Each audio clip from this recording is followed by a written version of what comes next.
Doctor Kamran اس کی جانب دیکھ رہے تھے۔ اس کا حسین چہرہ سرخ پڑ گیا اور کیفیت ایسی تھی ابھی رو پڑے گی۔ لائبہ، ایک ڈاکٹر پہ یہ سب سوٹ نہیں کرتا۔ تمہیں نہیں لگتا تمہیں اپنے ہسبینڈ کو سنبھالنے کے لیے اسٹرانگ ہونا چاہیے؟ وہ میموری لاسٹ اور ہائی ایموشنز کا پیشنٹ بن چکا ہے۔ کیا تم اس کے ساتھ اس کیفیت، اس کنڈیشن کے ساتھ رہ سکو گی؟ وہ غور سے اس کی جانب دیکھ رہے تھے۔ لائبہ سر جھکا گئی، آنسو ٹپ ٹپ گرنے لگے۔ یہ ساری ڈسکشن میں اس کے فادر اور بھائی سے بھی کر سکتا تھا، لیکن تمہارے علم میں ڈالنا اس لیے ضروری ہے۔ تم خود ایک ڈاکٹر بن رہی ہو۔ پیشنٹ کی سینسیٹیوٹی اور یہ ضروری جو ہے فی الحال اس کے اندر ہے، اس کو تم سے زیادہ بہتر طریقے سے کوئی ہینڈل نہیں کر سکتا۔ وہ گہرا سانس لے کے اٹھ گئے کیونکہ ان کی سرجری کا ٹائم تھا۔ اس کے سر پر ہاتھ رکھا اور اسے وہیں چھوڑ کے وہ خود باہر نکل گئے، جبکہ لائبہ سر ٹیبل پر رکھ کے بے ساختہ رونے لگی۔ وہ ٹھیک کہہ رہے تھے۔ وہ حیدر کے ساتھ اس طرح کیسے رہے گی؟ وہ خود اتنی کمزور ہے کہ حیدر کو اپنے ساتھ ساتھ سنبھال نہیں سکے گی۔ اس نے اپنی آنکھیں صاف کی۔ اسے نفرت سی ہو گئی تھی اپنے آنسوؤں سے۔ ہر بار صرف رونے کے علاوہ اس کے پاس کوئی حل نہیں ہوتا تھا۔ اس نے حیدر کی ساری رپورٹس احتیاط سے اٹھا لیں۔ وہ رپورٹس کو دیکھ کر پھر سے غمزدہ رہ گئی۔ یہ ساری باتیں سالار کو بتانا ضروری تھی، لیکن حیدر کے علم میں جانا نہیں۔ وہ اپنے بہتے آنسوؤں کو صاف کر کے اٹھ گئی اور باہر آ گئی۔ سالار کمرے میں داخل ہوا تو حیدر تکیوں سے ٹیک لگائے بیٹھا تھا۔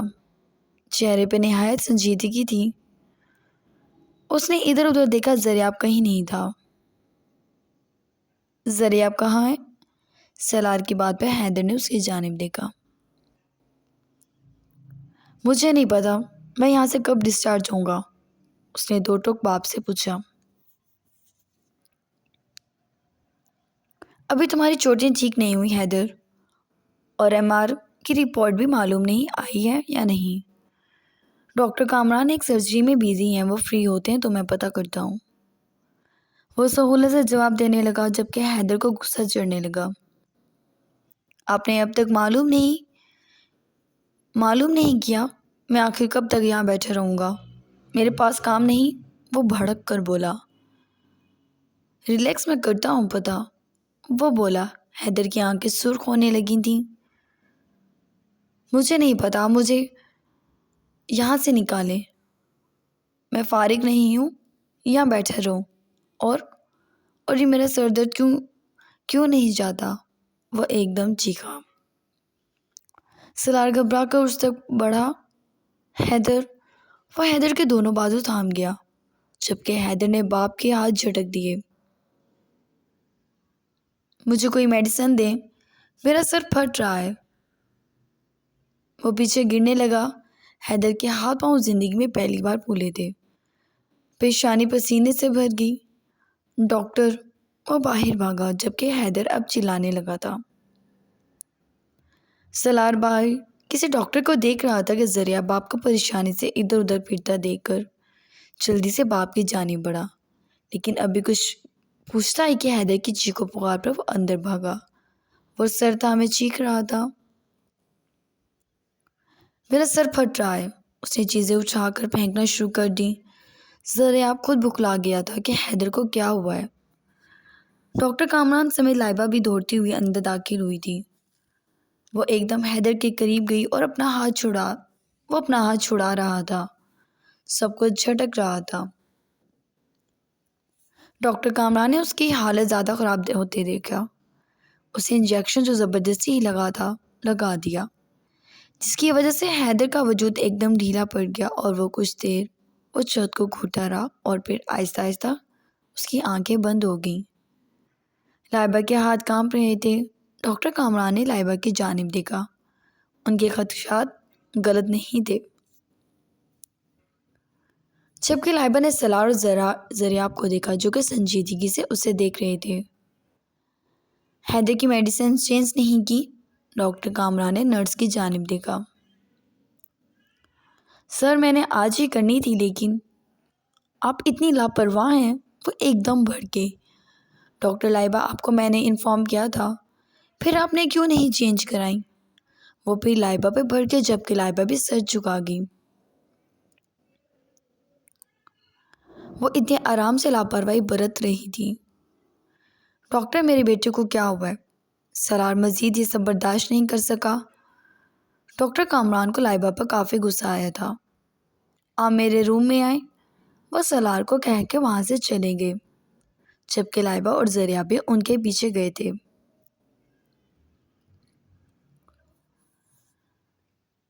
کس روم میں ہے وہ؟ کمال نے سگار سلگا کر اپنے ملازم سے پوچھا۔ وہ اس وقت اپنی گاڑی سے نکلا تھا اور ہاسپٹل کے باہر کھڑا تھا۔ ملازم نے روم نمبر بتایا تو وہ اس جانب چلنے لگا۔ تقریباً شام ڈھل گئی تھی اور ہوا بھی کافی خوشگوار تھی۔ وہ اپنے مضبوط چال چلتا اندر بڑھنے لگا اور کچھ ہی دیر میں وہ اس کمرے کے باہر تھا۔ ملازم نے دروازہ کھولا اور کمال نے قدم اندر رکھا تو حیدر بیڈ پہ بیٹھا تھا۔ کمرے میں کوئی اور نہیں تھا۔ کمال مسکرا دیا۔ کیسے ہو بیرسٹر حیدر مرتضیٰ؟ وہ مسکرا کر بولا جبکہ حیدر نے سر اٹھا کے اس کی جانب دیکھا۔ وہ حیران تھا کہ جب اس کی آنکھ کھلی تو وہ کمرے میں اکیلا تھا۔ نہ ہی دریافت اور نہ ہی سالار یا زیمل میں سے کوئی بھی۔ اس نے گہرا سانس بھرا۔ یقیناً وہ لوگ بھی ادھر ادھر ہوں گے۔ اور وہ لڑکی اسے یاد تھی۔ وہ لڑکی بھی یہاں نہیں آئی تھی۔ وہ کمال کو دیکھنے لگا۔ کیا ہوا؟ غصہ آ رہا ہے کیا تمہیں جو ایسے دیکھ رہے ہو؟ کہیں وہ سوچنے کی اداکاری کرنے لگا۔ تبھی دروازہ کھلا اور سالار اور زریاب سمیت ایان بھی اندر داخل ہوا تھا۔ سالار کمال کو دیکھ کر مٹیاں بھینچ گیا۔ یہاں کیا کر رہے ہو تم؟ وہ ایک دم بڑھ کر کمال تک پہنچا اور پوری طاقت سے اس کا گریبان جکڑ لیا، جبکہ اس کے ملازم نے سالار پر گن تان لی۔ زریاب ایک دم سامنے آیا اور اس کے ملازم اور اپنے باپ کے بیچ کھڑا ہو گیا، جبکہ کمال نے ہاتھ کے اشارے سے اپنے ملازم کو کسی بھی قدم سے روکا تھا۔ بیٹے کے غم میں یہ بوڑھا شیر۔ خیر، میں تو یہاں عیادت کرنے آیا تھا تمہارے ہاں۔ مہمانوں کی اس طرح مہمان نوازی کی جاتی ہے؟ وہ بولا۔ حیدر اب تک خاموش بیٹھا تھا۔ بابا ریلیکس۔ زریاب نے باپ کو روکا جبکہ سالار نے گریبان جھٹکا۔ دفع ہو جاؤ یہاں سے۔ میرے بیٹوں کا تم سے یا تمہارے بیٹے سے کوئی واسطہ نہیں ہے۔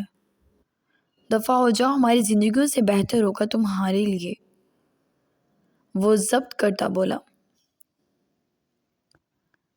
گڈ، کمال مسکرایا۔ ویری گڈ، یہ تو مسئلہ ہی ختم ہو گیا۔ پرفیکٹ سالار مرتضیٰ، یقیناً ہمارا تم لوگوں سے دوبارہ کبھی سامنا نہیں ہوگا۔ یار تم نے تو یہ بات کہہ کر دل خوش کر دیا۔ چلو پھر دوستی کا ہاتھ بڑھاتا ہوں تمہاری طرف میں۔ وہ ہنسا ہوا بولا جبکہ سالار کو لگا عفنان کی قبر پر اپنے ہاتھوں سے مٹی ڈال دی ہو۔ اس نے وہ زخم جو اس کے سینے میں عرصے سے تھے، آج اپنی اولاد کے لیے وہ سب فراموش کر بیٹھا تھا۔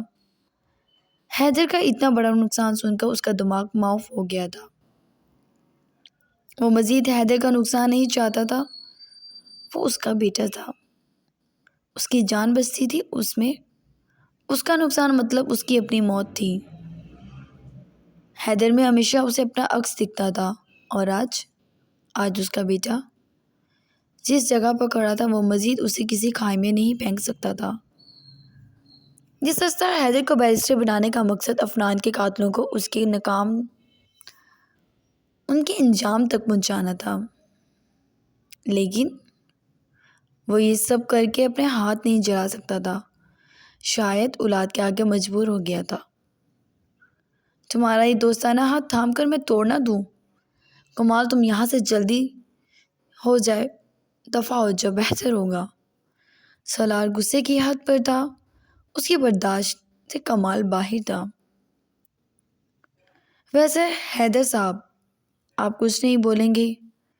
کہیں ڈر تو نہیں رہے؟ Shut up! زریاب نے ایک دم اس کا رخ موڑا۔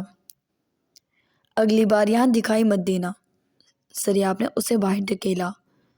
یہ جو تمہارے اور تمہارے بیٹوں کے طور ہیں، یہ انہیں کسی دن پھنسوا دیں گے۔ مجھے اچھا نہیں لگے گا سالار۔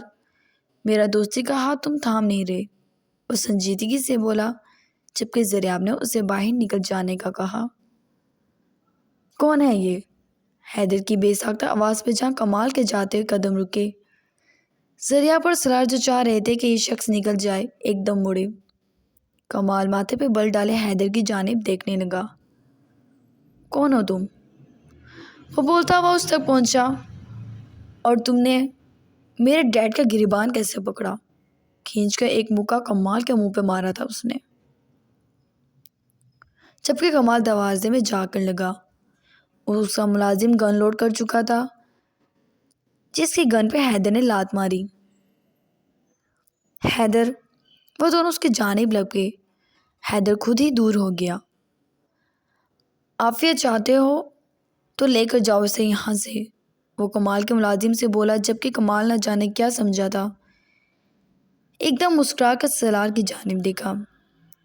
سالار نے اپنی پوری زندگی میں پہلی بار شدت سے پریشانی کو محسوس کیا تھا، اور کمال اپنے ملازم کے ساتھ وہاں سے نکل گیا۔ ٹھیک ہیں آپ؟ زریاب نے حیدر کو پکڑا۔ مجھے کیا ہونا ہے؟ کون تھا یہ آدمی؟ ایسا لگتا ہے کہ دیکھا ہے مگر کچھ یاد نہیں آ رہا۔ خیر تم لوگ کہاں تھے؟ یار عجیب قسم کے لوگ ہو۔ ایک وہ محترمہ ہے، ویسے ڈانٹ۔ میں اب ٹھیک ہوں، مجھے ڈسچارج ہو جانا چاہیے، وہ باپ کی جانب دیکھ کر بولا۔ سالار آگے بڑھا اور ایک دم اسے اپنے سینے سے لگا لیا۔ وہ اونچا لمبا چوڑا نوجوان تھا۔ سالار کے اس طرح ایک دم سینے سے لگانے پر حیران رہ گیا۔ اس کے باپ نے شاید جہاں تک اسے یاد تھا، اس کی زندگی میں پہلی بار اسے سینے سے لگایا تھا۔ کوئی مسئلہ ہے؟ وہ بولا۔ نہیں، کوئی مسئلہ نہیں ہے۔ اور یہ کون تھا؟ یہ بھی مت سوچو۔ ایک کام کرتے ہیں، واقعی گھر چلتے ہیں، میں ڈاکٹر سے بات کرتا ہوں۔ سالار نے زریاب کی جانب دیکھا جو سر ہلا گیا۔ میں اپنے گھر جاؤں گا، وہ بولا سنجیدگی سے۔ حیدر تمہاری ماں تمہاری ہی منتظر ہے۔ اور ڈیڈ؟ موم کو میرے بنا رہنے کی عادت ہے۔ اینی ویز، کچھ کھانے پینے کے لیے کیا کچھ نہیں ملتا یہاں؟ وہ لاپرواہی سے بولتا بیٹھ گیا۔ زریاب نے بھی خود کو سنبھالتا نارمل ہونے کی کوشش کرنے لگا۔ حیدر ان دونوں کے پریشان چہروں کو دیکھ رہا تھا اور اسے یقین ہونے لگا کہ کوئی مسئلہ ہے۔ ابھی تمہاری طبیعت نہیں ٹھیک، تمہیں یہی کھانا ہوگا۔ سالار کسی چھوٹے بچے کی طرح اس کا خیال رکھ رہا تھا۔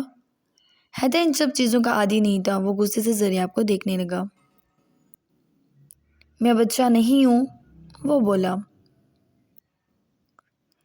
جبکہ زریاب سے مزید یہ سب برداشت نہیں ہوا تو اٹھ کر وہاں سے چلا گیا۔ تمہاری طبیعت خراب ہو گئی تھی دوپہر کے وقت، جس کی وجہ سے ڈاکٹر نے تمہیں کچھ اور کھانے سے منع کیا ہے۔ کیا ہوا تھا مجھے؟ وہ باپ کی جانب سوالیہ نظروں سے دیکھتا بولا،